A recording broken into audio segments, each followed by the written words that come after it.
তো আমরা college choice দেওয়ার জন্য আমরা যে ইন্টারনেট ব্রাউজারটি ব্যবহার করি সেই ইন্টারনেট ব্রাউজারটি প্রথমে ওপেন করব। তো আপনারা আপনার যে ব্যবহৃত যে ইন্টারনেট ব্রাউজারটি আছে সেই ইন্টারনেট ব্রাউজারটি ওপেন করবেন। তো আমি আমার ব্যবহৃত যে ইন্টারনেট ব্রাউজারটি আছে সেই ইন্টারনেট ব্রাউজারটি প্রথমে ওপেন করে নেব। তো আপনারা দেখলেন আমি যে ইন্টারনেট ব্রাউজারটি ব্যবহার করি সেটি ওপেন করলাম। তো আমি এই ইন্টারনেট ব্রাউজারের যে সার্চ বারগুলো আছে সেগুলোতে আমরা লিখব এক্সআই অ্যাডমিশন। তো এক্সআই অ্যাডমিশন লিখে আমরা ইন্টার প্রেস করব। করার পর হোম পেজ এখানে প্রদর্শিত হবে। তো হোম পেজটিতে আমরা যে প্রথম যে লিঙ্কটি আছে সেটিতে আমরা প্রবেশ করব। তো এক্সআই অ্যাডমিশন নামে আমরা যে প্রথম যে লিঙ্কটি পেলাম সেই লিঙ্কটিতে আমরা প্রবেশ করলাম। করার পর এখানে ভর্তির যে হোম পেজটি সেটি এখানে প্রদর্শিত হলো। তো এই হোম পেজটির মধ্য দিয়ে আমাদের যে আবেদন সেটি আমরা সম্পূর্ণ করব। তো এখানে আমরা যদি সাইটে দেখি তাহলে দেখতে পারবো এখানে কয়েকটি নির্দেশনা আমরা পেয়ে যাব। যাবতীয় যে নির্দেশনাগুলো আছে সেই নির্দেশনাগুলো আমরা অবশ্যই দেখে নেব। তো প্রথমেই যদি দেখি তাহলে দেখতে পারবো এখানে নীতিমালা আছে, তারপরে নির্দেশিকা আছে, ইউজার ম্যানুয়াল আছে, তারপর ভিডিও টিউটোরিয়াল কিন্তু আপনারা এখান থেকে পেয়ে যাবেন। তারপরে বোর্ড বিজ্ঞপ্তি এখানে পেয়ে যাবেন এবং ফি প্রদান পদ্ধতিও কিন্তু আপনারা এখান থেকে পেয়ে যাবেন। তারপরে যদি দেখি তাহলে দেখতে পারবো কলেজ ওভারভিউও পেয়ে যাবেন এবং এখানে আবেদনের হেল্পলাইনও কিন্তু আপনারা এখান থেকে পেয়ে যাবেন। তো আপনারা আপনাদের যে সুবিধার জন্য যে ম্যানুয়ালগুলো সেগুলো কিন্তু আপনারা এখান থেকে সংগ্রহ করতে পারবেন। তো আমরা আবেদন করার জন্য এখান থেকে লগইন নামে যে অপশানটি আছে সেটিও ব্যবহার করতে পারি। আমরা যদি ইতিমধ্যে পেমেন্ট করে থাকি বা আমাদের অ্যাকাউন্ট করে থাকি তাহলে এখান থেকে লগইন নামে যে অপশানটি আছে সেটিতে ক্লিক করে আমাদের যে অ্যাকাউন্টটি আছে সেটিতে কিন্তু আমরা প্রবেশ করতে পারবো। তো আমরা যদি নতুন হয়ে থাকি, এর আগে যদি কোনো প্রকার আবেদন করে না থাকি, মানে নতুন হয়ে থাকি, তাহলে এখান থেকে আমরা সাইন আপ নামে যে অপশানটি আছে সেটিতে আমরা কিন্তু ক্লিক করব। তো এখানে আমরা যদি সাইটে দেখি তাহলে দেখতে পারবো আপনার কি অ্যাকাউন্ট নেই নামে একটি অপশন পেয়ে যাব। তো এখান থেকে আমরা সাইন আপ করলে আমাদের যে পরবর্তী যে ধাপ বা পরবর্তী আমরা কিভাবে আমরা আমাদের নতুন একটি অ্যাকাউন্ট তৈরি করতে পারি বা যাবতীয় যে প্রসেসগুলো আছে সেগুলো কিন্তু আমরা এখান থেকে সাইন আপ করতে পারবো। তো এখান থেকে আমরা যদি দেখি প্রথমে যে সাইন আপ নামে যে অপশানটি আছে সেটিতে আমরা প্রথমে ক্লিক করব। আমাদের যদি কোনো প্রকার অ্যাকাউন্ট না থেকে থাকে তাহলে আমরা এখান থেকে সাইন আপ নামে যে অপশানটি আছে সেটিতে ক্লিক করব। তো আমরা সাইন আপ নামে যে অপশানটি আছে সেটিতে ক্লিক করার পর প্রথমেই যদি দেখি তাহলে দেখতে পারবো এখানে আমাদের অ্যাকাউন্ট তৈরির একটি ড্যাশবোর্ড পেয়ে যাব। তো এখান থেকে আমরা আমাদের রোল নাম্বারটি দেব। তারপরে যদি দেখি তাহলে দেখতে পারবো আমাদের বোর্ডের নাম দিতে হবে। আমরা যে বোর্ড থেকে এসএসসি পাস করেছি সেই বোর্ডটি এখানে সিলেক্ট করতে হবে। তারপরে যদি দেখি তাহলে দেখতে পারবো আমাদের পাশের সন এখান থেকে সিলেক্ট করতে হবে। তারপরেই যদি দেখি তাহলে দেখতে পারবো আমাদের রেজিস্ট্রেশন নাম্বারটি এখানে প্রদান করতে হবে। তারপরেই যদি দেখি তাহলে দেখতে পারবো আমাদের একটি ফোন নাম্বার এখানে প্রদান করতে হবে। তারপরে আমাদের ওই উক্ত ফোন নাম্বারটি এখানে কনফার্ম ফোন নাম্বার হিসেবে আবার রিপিট করতে হবে। করার পর আমরা এখানে সাইন আপ নামে যে অপশানটি আছে সেটিতে আমরা ক্লিক করলে আমাদের যে একটি অ্যাকাউন্ট সেটি কিন্তু হয়ে যাবে। তো আপনাদের যদি ইতিমধ্যে কোনো অ্যাকাউন্ট থেকে থাকে তাহলে এখান থেকে লগইন নামে যে অপশানটি আছে সেটির মধ্য দিয়ে আপনারা সেই পূর্বের যে অ্যাকাউন্টটি আছে বা ইতিমধ্যে যে অ্যাকাউন্টটি করেছেন সেটিতে আপনারা লগইন করতে পারবেন। তো আপনারা এখান থেকে হোম পেজে কিন্তু সরাসরি যেতে পারবেন। তো আমরা এখান থেকে নতুন ভর্তি হয়ে থাকলে বা নতুন আবেদন করে থাকলে এখান থেকে আমাদের একটি অ্যাকাউন্ট করে নেব আমাদের এসএসসির যে তথ্যগুলো আছে সেগুলো দিয়ে। তো আমরা এসএসসির যাবতীয় যে তথ্যগুলো আছে রোল, রেজিস্ট্রেশন, পাসের সন এগুলো দিয়ে আমরা একটি অ্যাকাউন্ট করে নেওয়ার পর প্রথমে যদি দেখি তাহলে দেখতে পারবো এখানে আমাদের একটি আইডি দেওয়া হয়েছে এবং তারপরে যদি দেখি তাহলে দেখতে পারবো আমাদের একটি পিন প্রদান করা হয়েছে। তো আমরা আমাদের উক্ত আইডিটি এবং পিনটি দিয়ে এখানে আমরা যে অপশন আছে লগ ইনের যে অপশানটি আর সেটিতে আমরা কিন্তু এখানে প্রবেশ করতে পারবো। তো এখানে আমি প্রথমেই যদি দেখি তাহলে দেখতে পারবো এখানে ইডিইউআইডি। তো আমরা ইডিইউআইডিটি এখান থেকে পেয়ে যাব। তারপরে যদি দেখি তাহলে দেখতে পারবো পাসওয়ার্ড। তো পাসওয়ার্ডটি হচ্ছে মূলত আমরা যে এই পিন নাম্বারটি পেলাম অ্যাকাউন্ট করার পর আর সেটি আমরা এখানে দিয়ে তারপরে এখানে লগইন নামে যে অপশানটি আছে সেটিতে ক্লিক করলে আমাদের যে ড্যাশবোর্ড বা আমাদের প্রোফাইলের যে ড্যাশবোর্ড আর সেটিতে কিন্তু আমরা প্রবেশ করব বা আমাদের অ্যাকাউন্টটি সম্পূর্ণ হয়ে যাবে। তো আমরা উক্ত তথ্যগুলো দিয়ে আমরা এখান থেকে লগইন নামে যে অপশানটি আছে সেটিতে ক্লিক করব। তো আমরা লগইন নামে যে অপশানটি আছে সেটিতে ক্লিক করার পর প্রথমেই যদি দেখি তাহলে দেখতে পারবো এখানে একাদশ শ্রেণীতে আমাদের ভর্তির যে প্রসেসগুলো সেটি কিন্তু এখান থেকে আরম্ভ হলো বা সেই ড্যাশবোর্ডটি কিন্তু এখানে আমরা দেখতে পাচ্ছি। তো তারপরে যদি দেখি তাহলে দেখতে পারবো এখানে আমাদের স্টুডেন্টের যে নেমটি আছে সেটি প্রদর্শিত হবে বা দেখতে পারবো। তারপরে যদি দেখি তাহলে দেখতে পারবো আবেদনকারীর প্রোফাইল এখানে আমরা দেখতে পারবো। তো এখানে আমাদের আবেদনের যে স্ট্যাটাস সেটিও কিন্তু আমরা এখান থেকে দেখতে পারবো। তো আমরা যাবতীয় তথ্যগুলো আমরা আমাদের ড্যাশবোর্ডে এখান থেকে পেয়ে যাব। তো মূলত আমাদের তথ্যগুলো আমরা এখান থেকে শিওর হয়ে তারপর আবেদনের যে প্রসেস সেটি আমরা শুরু করব। তো আমরা এখান থেকে যাবতীয় যে তথ্যগুলো আছে সেগুলো আমাদের দেখে নিতে পারবো। তো অবশ্যই আমরা আমাদের তথ্যগুলো ভালোভাবে দেখে নিয়ে তারপর আমরা আবেদন করার চেষ্টা করব। তো আমরা একটু সাইটে যদি আসি তাহলে দেখতে পারবো এখানে কয়েকটি অপশন প্রদর্শিত হবে। তো এই অপশনগুলোর মধ্য দিয়ে আমরা আমাদের যে আবেদন সেটি কিন্তু আমরা শুরু করতে পারবো। তো এখানে প্রথমেই দেখতে পারবো কয়েকটি অপশন এখানে সাইটে আমরা পেয়ে যাব। তো আমরা এই যে অপশনগুলো আছে সেই অপশনগুলোর মধ্য দিয়ে আমাদের যে আবেদন সেটি বা আবেদনের যে ফিটি আছে সেটি কিন্তু আমরা সম্পূর্ণ করব। তো প্রথমে যদি দেখি তাহলে দেখতে পারবো এখানে 3টি অপশন কিন্তু প্রদর্শিত হবে। তো এখান থেকে আমরা আবেদন ফি জমা দিন নামে যে অপশনটি আছে সেটির মধ্য দিয়ে আমাদের যে আবেদনের ফিটি সেটি আমরা প্রথমে জমা দিতে পারবো। তারপরে যদি দেখি তাহলে দেখতে পারবো আবেদন করুন নামে যে একটি অপশন আছে। তো এটির মধ্যে দিয়ে আমরা আবেদনগুলো এখানে দাখিল করতে পারবো বা আমরা যে কলেজগুলো চয়েস দিতে চাচ্ছি সেইগুলো এখান থেকে আমরা দিতে পারবো।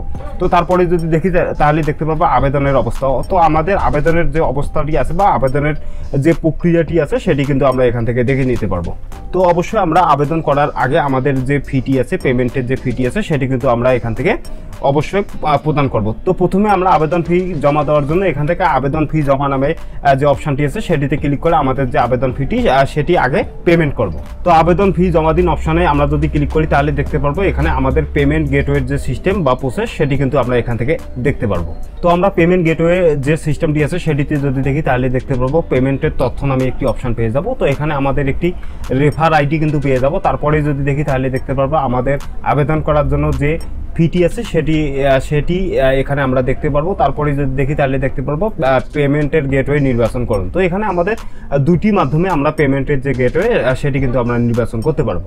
তো প্রথমটি যদি দেখি তাহলে দেখতে পারবো সোনালী সেবা এবং পরবর্তীতে যদি দেখি তাহলে SSL কমার্স শাখা কিন্তু এর মাধ্যমে আমাদের যে পেমেন্টগুলো সেগুলো কিন্তু আমরা সম্পূর্ণ করতে পারবো। সোনালী ব্যাংক PLC নামে যে অপশনটি আছে সেটিতে আমরা ক্লিক করব। সোনালী ব্যাংক PLC যদি আমরা ক্লিক করি তাহলে দেখতে পারবো এখানে আমাদের কয়েকটি অপশন প্রদর্শিত হবে। তো প্রথমে যদি দেখি তাহলে দেখতে পারবো এখানে সোনালী ব্যাংক, তারপরে যদি দেখি তাহলে দেখতে পারবো এখানে কার্ড নামে একটি অপশন পেয়ে যাব। তো আমরা যদি কার্ডের মাধ্যমে উক্ত ফিটি প্রদান করতে চাই তাহলে এখানে কার্ড নামে যে অপশনটি আছে সেটির মধ্য দিয়ে আমরা সেই উক্ত ফিটি প্রদান করতে পারবো। তো আমরা যদি মোবাইল ব্যাংকিংয়ের মাধ্যমে আমাদের সেই উক্ত ফিটি দিতে চাই তাহলে এখান থেকে মোবাইল ব্যাংকিং নামে যে অপশনটি আছে সেটি সিলেক্টের মধ্য দিয়ে আমরা মোবাইল ব্যাংকিংয়ের যে প্রসেসগুলো আছে বা যে গেটওয়েগুলো আছে সেইগুলোর মধ্য দিয়ে আমাদের উক্ত ফিটি প্রদান করতে পারবো।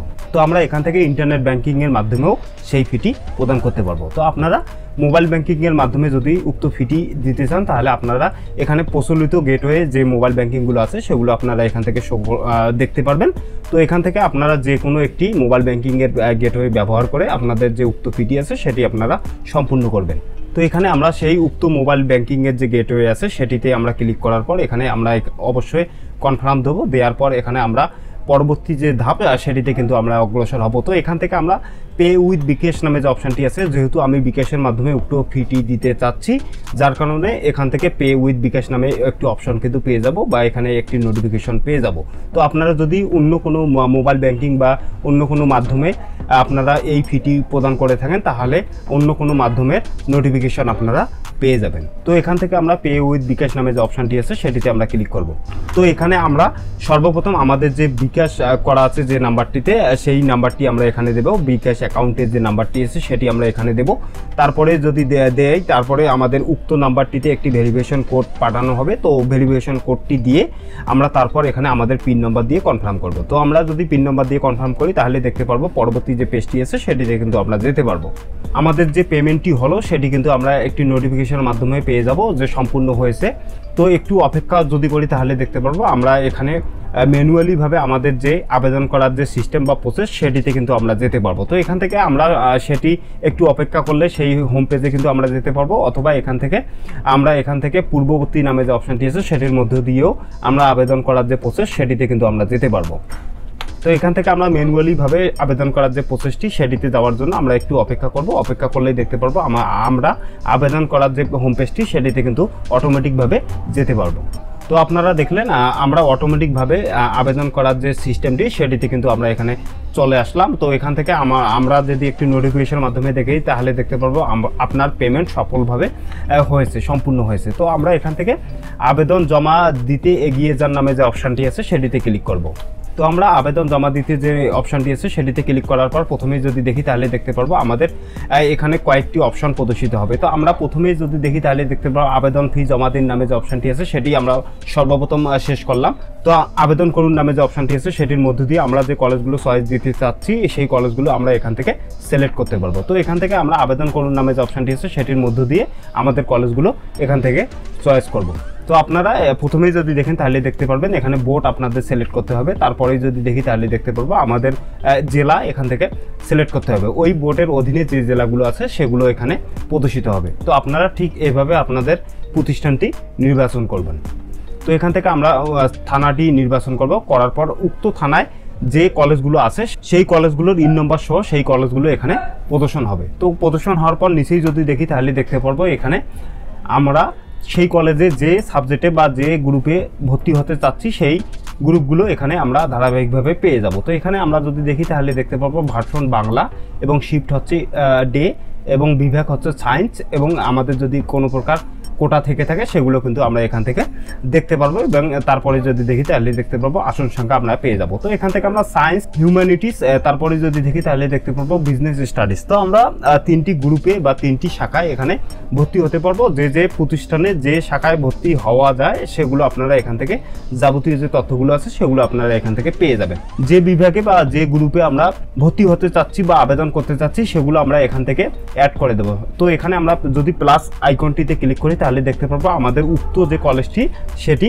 আমাদের লিস্টেড হয়ে যাবে বা চয়েস লিস্টেড হয়ে যাবে। তো আমরা যদি প্লাস আইকনে ক্লিক করি তাহলে দেখতে পারবো উক্ত যে কলেজটি আমরা চয়েস দিলাম সেই কলেজটি এখানে প্রদর্শিত হবে বা ধারাবাহিকভাবে আমরা সেগুলো দেখতে পারবো। তো আপনারা ধারাবাহিকভাবে সর্বনিম্ন 5টি কলেজ এবং সর্বোচ্চ 10টি কলেজের মধ্যে আপনারা এই কলেজটির যে পদ্ধতি বা চয়েসের যে পদ্ধতি সেটি কিন্তু আপনারা সম্পূর্ণ করতে পারবেন। তো অবশ্যই আপনারা সর্বনিম্ন 5টি এবং সর্বোচ্চ 10টি কলেজের মধ্যে আপনাদের চয়েসটি সম্পূর্ণ করবেন। তো আমরা ধারাবাহিকভাবে সেই কলেজগুলো এখান থেকে আমরা চয়েস করব। তো এখানে আমরা যাবতীয় যে তথ্যগুলো আছে বা পছন্দ ক্রম থেকে শুরু করে যাবতীয় কলেজের যে তথ্যগুলো আছে সেগুলো আমরা এখান থেকে পেয়ে যাব। তারপরে যদি দেখি তাহলে দেখতে পারবো আবেদন সাবমিট করুন নামে একটি অপশন পেয়ে যাব। তো এখানে আবেদন সাবমিট করুন নামে যে অপশনটি আছে সেটিতে যদি ক্লিক করি তাহলে দেখতে পারবো আমাদের আবেদন বা কলেজ চয়েসের যে আবেদন সেটি সম্পূর্ণ হয়ে যাবে। তো আপনারা চাইলে এখান থেকে আপনারা সেই কলেজগুলো আপ অ্যান্ড ডাউন কিন্তু করতে পারবেন। তো আপনারা এই অ্যারো চিহ্ন যেগুলো আছে সেগুলোর মধ্যে দিয়ে আপনারা তো ধারাক্রম আপনারা এখান থেকে পছন্দ যে ক্রমটি আছে সেটি আপনারা এখান থেকে চেঞ্জ করতে পারেন। চেঞ্জ করে এখানে আবেদন সাবমিট করুন নামে যে অপশনটি আছে সেটির মধ্যে দিয়ে আমাদের যে আবেদন সেটি কিন্তু সম্পূর্ণ করতে হবে বা আমরা আবেদন করার যে প্রসেস সেটি আমরা শেষ করব। তো আমরা আবেদন সাবমিট করার পর তারপরে যদি দেখি তাহলে দেখতে পারবো এখানে ন্যূনতম ইন নির্বাচন করুন 5 এবং সর্বোচ্চ ইন নির্বাচন করুন 10। তো এখানে পছন্দকৃত কলেজ সংখ্যা এখানে 5। তো আমরা যে কলেজগুলো বা জয়টি কলেজ আমরা এখানে দিব সেই কলেজগুলো এখানে সংখ্যাক্রমে কিন্তু পেয়ে যাব। তো এখান থেকে আমরা যেহেতু 5টি কলেজ এখানে চয়েস দিয়েছি তো আমাদের 5টি সংখ্যা এখানে দেখা যাচ্ছে। তো আমরা যাবতীয় তথ্যগুলো এখান থেকে আমরা দেখে নিতে পারবো। কলেজ চয়েস থেকে শুরু করে আমরা যে ভার্সনে কলেজগুলো চয়েস দিলাম বা যে গ্রুপে চয়েস দিলাম সেগুলো আমরা যাবতীয় যে তথ্যগুলো কলেজ চয়েসের যে যাবতীয় তথ্যগুলো সেগুলো আমরা এখান থেকে দেখে নিতে পারবো। দেখে নেওয়ার পর তো এখান থেকে আমরা আবেদন আপডেট করুন। তো আপনারা চাইলে এখান থেকে আপনাদের আবেদনটি আপডেট করতে পারবেন বা এখান থেকে আপনারা চেঞ্জ করতে পারবেন। তো আপনারা এখান থেকে পিডিএফ ডাউনলোড করুন যে নামে যে অপশনটি আছে সেটির মধ্যে দিয়ে আপনারা যে কলেজগুলো চয়েস দিলেন সেই কলেজের যে একটি লিস্ট সেটি কিন্তু আপনারা সংরক্ষণ করতে পারবেন। পরবর্তী যে ভর্তির যে সময় যে কলেজগুলোর যে একটি প্রিন্ট আউট লাগবে সেটি কিন্তু আপনারা এখান থেকে সংরক্ষণ করে নিতে পারেন। তো অবশ্যই আপনারা প্রিন্ট আউটটি সংরক্ষণ করে রাখবেন। তো আপনারা এইভাবে একাদশ শ্রেণীর যে ভর্তির যে প্রসেস বা প্রক্রিয়াটি সেটি সম্পূর্ণ করতে পারবেন। তো অবশ্যই আমার যে দেখানোর যে পদ্ধতিগুলো আপনারা দেখলেন সেটির মধ্য দিয়ে আপনারা একাদশ শ্রেণীর যাবতীয় পেমেন্ট সংক্রান্ত থেকে শুরু করে যাবতীয় যে প্রসেসগুলো সেগুলো আপনারা সম্পূর্ণ করলে একাদশ শ্রেণীর যে ভর্তির যে প্রসেস বা প্রক্রিয়াটি সেটি আপনারা নিজেরাই সম্পূর্ণ করতে পারবেন।